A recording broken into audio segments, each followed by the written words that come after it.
Benarkah etnis Rohingya bagian daripada propaganda elit global untuk menghancurkan suatu negara? Inilah sisi lain dari kejanggalan-kejanggalan pengungsi Rohingya.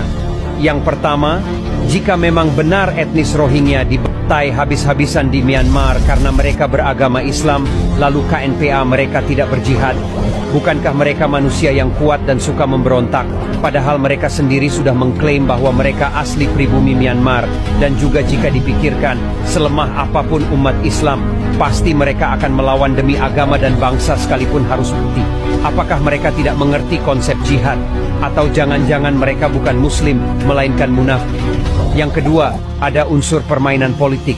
Yang seharusnya bertanggung jawab atas etnis Rohingya adalah pemerintah Myanmar sendiri, bukan negara lain. Faktanya mereka sudah dibuatkan tempat tinggal mewah, namun mereka malah keluar dengan sengaja dari negaranya sendiri. Tanpa sadar penjajahan adalah kata lain dari hak asasi manusia. Hancurkan agamanya dari dalam, hancurkan moralnya dari pendidikan, hancurkan negaranya dari ekonomi, hancurkan kepercayaan rakyatnya dari politik, hancurkan persaudaraannya dari propaganda media, rahasiakanlah sesuatu itu dengan cara tidak merahasiakannya. Inilah yang disebut penjajahan gaya baru.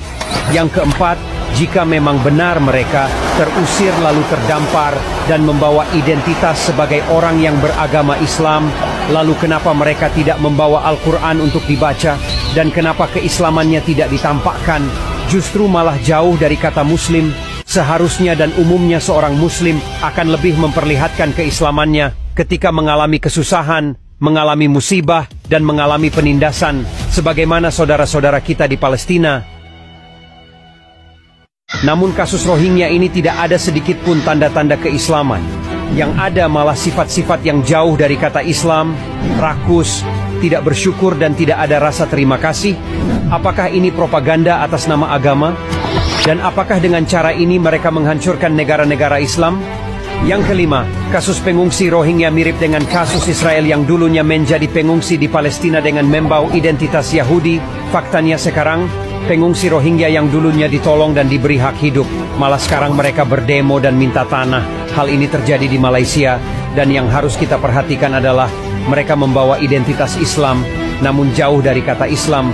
Hal semacam ini tidak ada dalam sejarah bahwa umat Islam memberontak dan meminta-minta tanah demi kekuasaannya.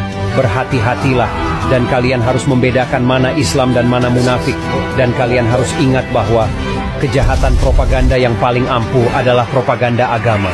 Gimana menurut kalian? Komen di bawah.